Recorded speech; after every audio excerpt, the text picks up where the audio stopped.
Welcome back to Azure Terraformer for the sixth and final, I swear, installment of the Multi-Tenant Azure App Service refactoring, where we did a code review and we're refactoring this solution to make it nice and tidy. We're at the end. This is the finish line, folks. All we have to do is fix that Key Vault secret reference, and then we can have fun and expand this thing and use all the capabilities that we built into this to scale this out to multiple regions and to add additional tenants with a snap of the fingers. So please join me on this episode. You're not going to want to miss the big finale. And if you're enjoying this series, please give me a like. Also, consider subscribing to my channel. And when you do, make sure you ring that bell so you know when my next video drops. Lots of great stuff coming. And if you do have code that you want me to review, preferably Azure Terraform code, send it my way. Send me a GitHub link, send it to me on Twitter, whatever. Get in touch with me. I'm always looking for volunteers, and these are a lot of fun. I hope you learned something. I learn something every time I do this. So it's a good old time. So let's close this one out strong. Okay, so let's see why our Key Vault reference is failing. So if we go look, we can see that the Key Vault reference is there. KVC, the vault name is KVCR3 shared prod -0, which I think I have no reason to doubt that. Database password, that probably doesn't look like the right database URL based on what was put in there. And then we have database, what is this? Yeah, database username and database password. So let's go look here. So you just need get secret permission for, oh yeah, and they want you to use a user assigned identity. Okay. It could be a network access thing. If your vault is configured with network restrictions, you will also need to ensure that the application has network access. But I thought we set that up because it's on the same subnet. We can go check that. So if we go look at the Key Vault, we should be able to see, it looks like Key Vault has not even been configured in that way. It's just all access. So it's probably not the problem. Let's go look at our access policy. Go to access policies. So we do have this client 1 and client 2, and it does have get permissions. So that should be good. Maybe there's a syntax error in our Key Vault value, or maybe we need to have a fully qualified path. I would think the vault name would be enough, but maybe because they're in separate resource groups, like it's not. Yeah, why is client 1? Oh, yeah, it's like, where's client 1's web app? That's kind of weird. Yeah, that's the right thing. MSI not enabled. Because site managed ID is not enabled. Ah, okay. What the heck? So MSI is not enabled. That's not true. I mean, we have the MSI added here. Oh, only system assigned. That's interesting because the documentation does say use a user assigned. Or does it? Oh, okay. It does look like maybe it'd be easier if it was just a user assigned identity. So maybe what we should do is just change it to be a user assigned identity, which wouldn't be that hard. I mean, we just get rid of this, and instead of using that, we're going to have to make it dependent on the system assigned identity of the, so system assigned, and then let's just, now that we do that, we have to go web app. So there's this whole rigmarole we have to go through to get the thing. And I think in the author's original code they had this, so let's just go steal that. Yeah, and this is exactly what I'm looking for, which I didn't want to commit to memory. So That's down in client deployment. So if we paste that in there, I think we should be okay. So let's go rerun this. And we should be, ooh, that's badness.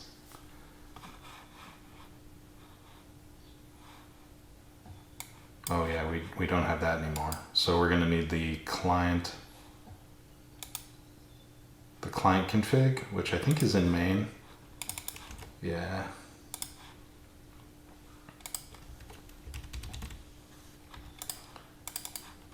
Data.that.current.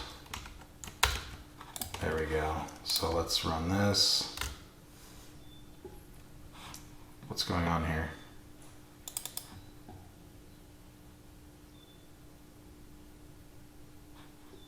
Web app has not been declared. Do Windows web app? Oh, I think it's just called main. Yeah. Copy pasta.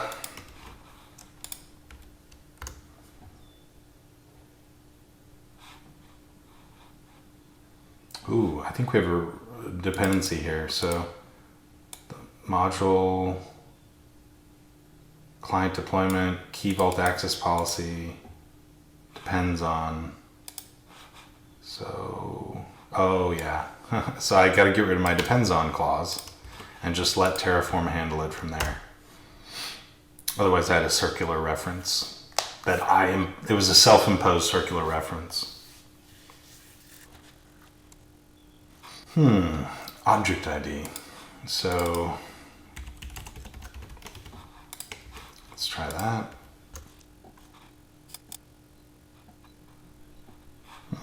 It should be the principal.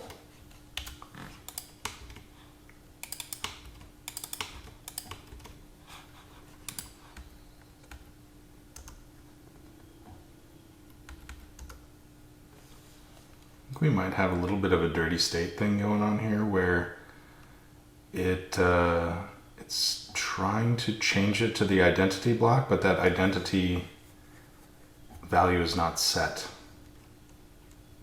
Or I just had a typo. Yeah. So let's just get rid of the access policy altogether and it'll just delete it. And we'll delete the user assigned identity. We'll change the web app to the system assigned identity, and then we'll delete the access policy, which our system will still be broken, but it'll help us kind of get out of this kind of log jam that we have with the state.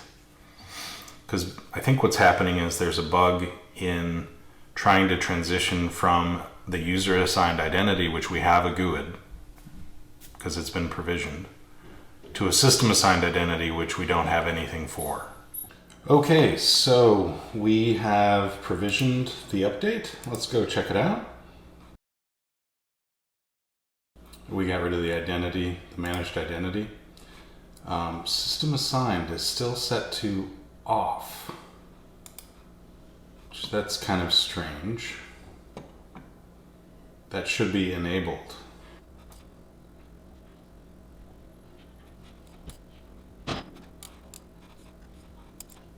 Okay, well, the identity system assigned identity is set up here in the second client number 2, although our key vault reference is still failing. So let's go delete this client 1. I'm not sure like why this is not, maybe let's try and run apply one more time and just see what happens. No changes. So something is definitely up with the system assigned identity on this app service here. Let's just delete this. I just want to delete this and then I'm going to bring it back using Terraform. This must be like a bug in the provider. I'm not sure. I mean, we are using an older version of the provider. Maybe upgrading, would solve this. Might be a good idea. And while we bring back that first web app, we will try to double check the Key Vault secret setting and see if we can get it. We're gonna just try and manually update the Key Vault secret and see if we can get it after we confirm the access policy configuration in the Key Vault is set up and working. So let's look at our client number 2 and its identity setting. All right, we've got object ID 003A. Okay. So now if I go to the Key Vault and I check out access policies for Key Vault, yeah, it's not even there. Oh yeah, you know what? We have to bring back the access policy. That's why. Okay, so let's just verify that the client 1 is set up properly with the system assigned ID, and then we'll go and bring back the access policy. The web app just isn't there yet. It still thinks it's there, so a little bit of a delay in this thing showing back up in the portal. Not sure what's up with that. So let's check out the identity on that, and that's still set to off. And it's actually set to user assigned. Is this like somehow cached? Must have been cached. we found our second Azure portal bug on this channel. The web app identity slice caches the value, and we had to delete that web app and bring it back in order to verify that. So that's set up. Let's go bring back the access policy, which we commented out. And this should grant the system assigned identity, which we're grabbing off of the web app that we're deploying, and we're granting it secret get permission to the Key Vault that has the secrets that we want it to use. Okay, so access policies should be there now. If we go look at the Key Vault, and let's go look at the Key Vault.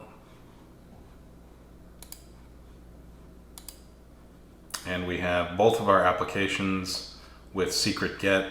Now let's go check and see if they actually are resolving those secrets. And no, we still have the red X. So something's up. Key Vault not able to be resolved because the site was denied access to the Key Vault references vault. The Key Vault references vault. Okay. So do we need to refresh? Is this also cached? I mean, it's not pulling in the values. Let me delete these. Let me delete these settings and see if I can bring them back with Terraform and if that resolves the issue. I'm wondering if because they were created, maybe there's like a refresh cycle where they need to be. I mean, it might be like a race condition where we are just impatient and they would eventually update and resolve, or if it's just truly broken. I'm not sure what's going on here. Okay, so it's back. And the Key Vault references give us the green check mark. So it's hard to tell if that was like a time, like a race condition with time, or if it was something that we actually had to delete it out and then bring it back in order to verify. But yeah, so these are resolving to those Key Vault references now. Let's go check the other app service and see if we are having any better luck. Now, I did not make the same change to this other app service, so we'll see. Yeah, they're still broken, so I gotta hit delete. I guess it would be curious if I didn't hit delete, like how long would it take for those things to get refreshed, if they ever did. But if I rerun Terraform apply to bring back those app settings, we should be good. It might be one of those things where if I were to restart the web app, it might recycle the Key Vault references.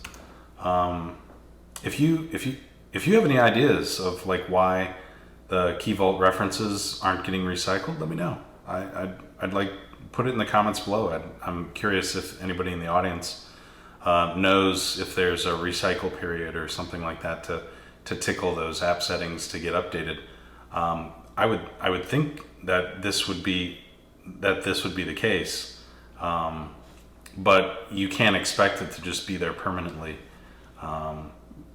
Otherwise you're just gonna peg the Key Vault with all kinds of refresh attempts that fail. So it might be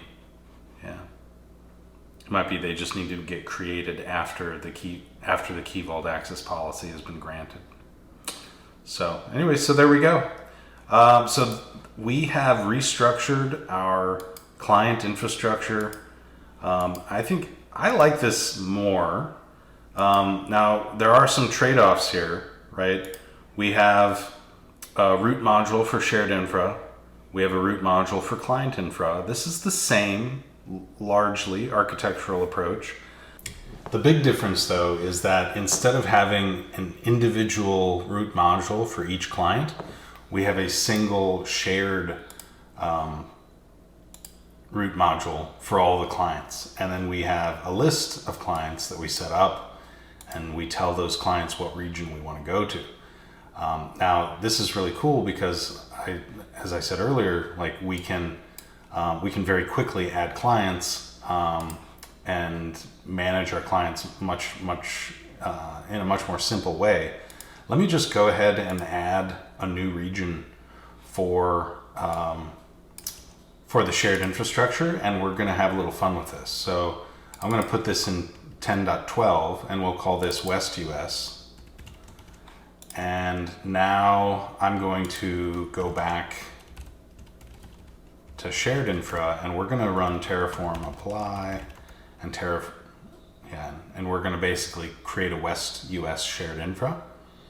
And then we're going to go and update our client infrastructure to change one of our customers from North Central US over to West US, or maybe we'll just add a third client that's in West US, and that'll be the day.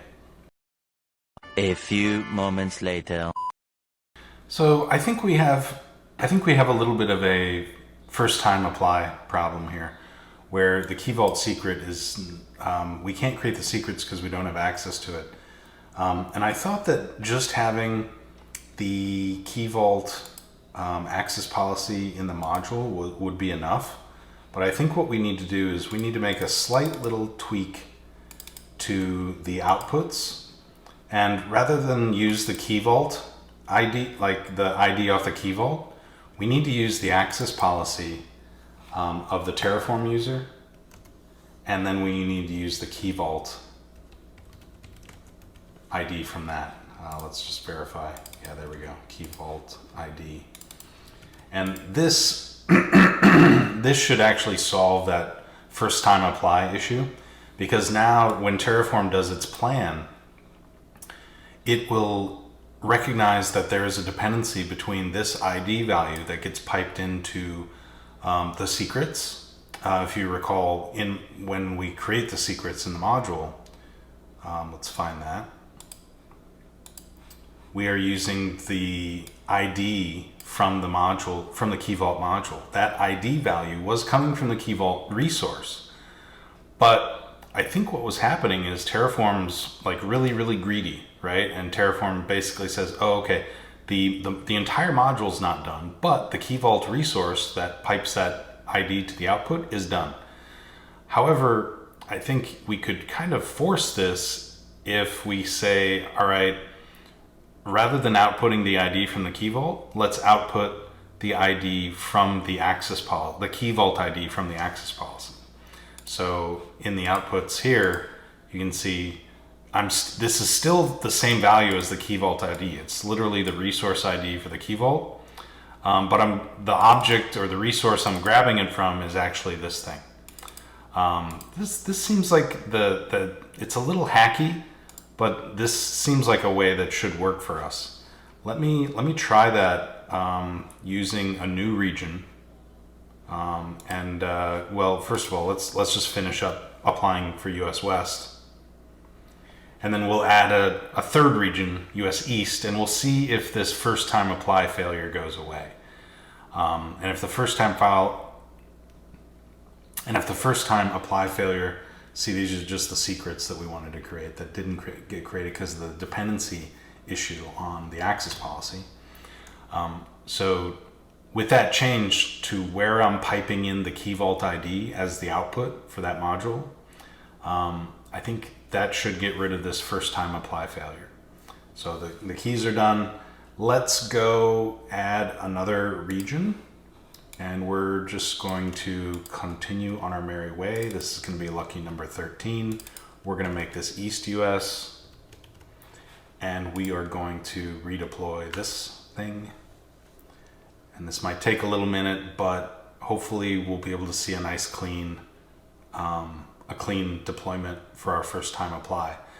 This is technically not a first time apply, but it is a first time apply for the shared infra regional module for East US. So if you think about it that way, and each one of those we're deploying 15 resources, I want to make sure that my key vault gets created, my access policy gets created, and the key vault secrets all get created all in one shot. I don't want to have bugs that'll cause people confusion and delay when they see this bug, and it's really a transient bug because the next time I run apply, it would work.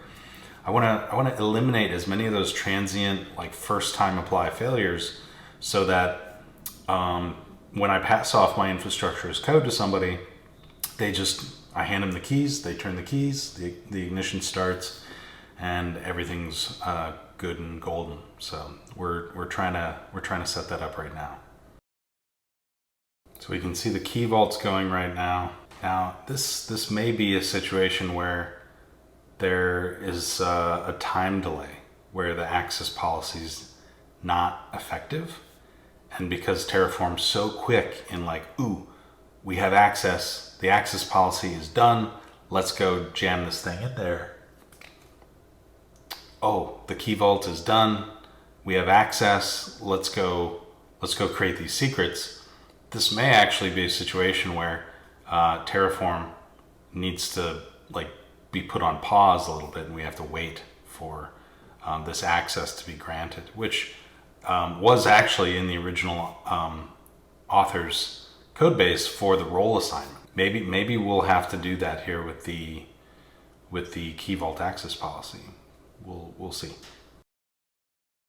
But actually, looking at the plan, we can clearly see that the Terraform plan incorrectly believed that it could start creating the secrets even before the Terraform user access policy was created. So I think my original hypothesis is correct, and it's proven here because we can see the Terraform user key vault access policy start with a creating here, and then we can see immediately the secrets start with creating, and then after the creating attempt starts for the secrets, then we see the access policy is complete, and then we get those errors, right? So I think my original hypothesis is correct. Let's see how this works out, and there we go.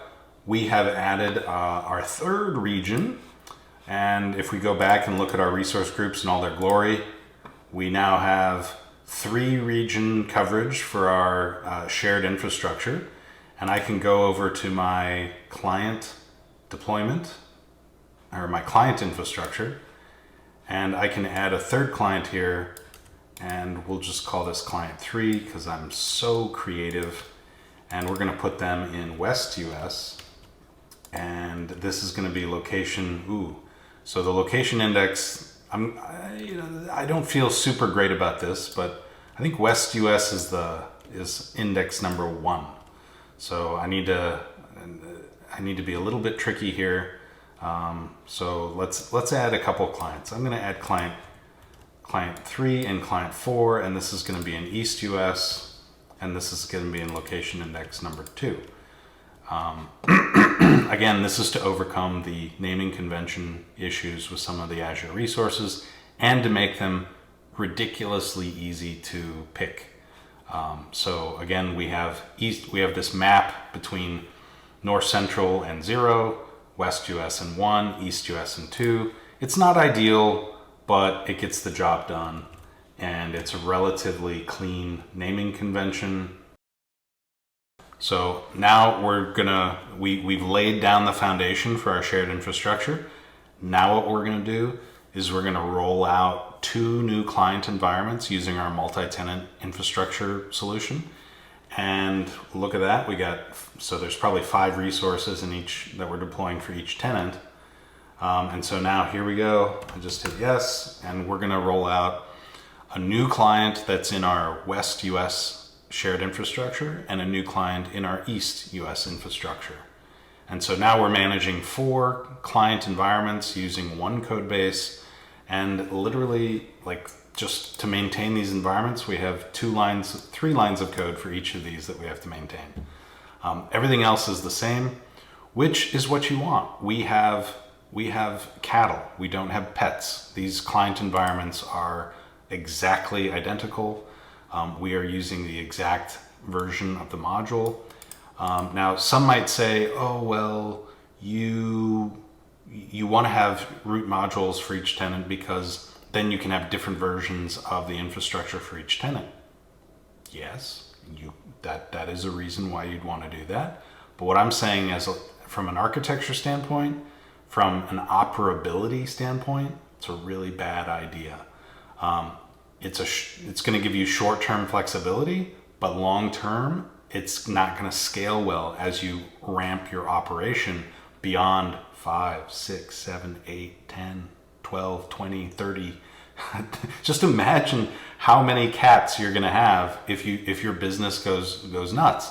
Now, many might say that's a great problem to have, but you're going to be pulling your hair out, and you might actually lose customers as a result of that. So laying a good foundation, a balanced foundation, you can't overdo it. You know, we don't want to build rocket ships here if we're just going down the street, but laying a good balanced foundation that sets you up for success is pretty easy to do using the cloud. You just have to be smart about it, and find kind of that middle path to success. So let's check in on our client infrastructure deployment. We're dropping some new databases to those SQL database servers. And remember, we have 3 different database servers, 1 in each of our shared infrastructure regions: North Central, West US, East US. They each have their own key vault, which has the passwords for those environments. They each have their own storage account. I mean, we can go look at this too, right? Like East US, it has its own network, in-region network, its own SQL server, which tenants will drop databases on. It has a key vault that has permissions to the credentials to the database and to the storage account. Here's our storage account right here, in-region storage account. And yeah, we have our app service plan that we'll be using, and then our app insights. Now, a couple of things that I could do. Technically, I could potentially move app insights and consolidate that into a shared, like basically C3 prod, and pick a primary region where I want observability to go into. It would reduce the redundancy, but it would make it much easier for operators to see problems happening within the environments across all of the regions. You just have to be worried about like a single regional outage in that case. And then also,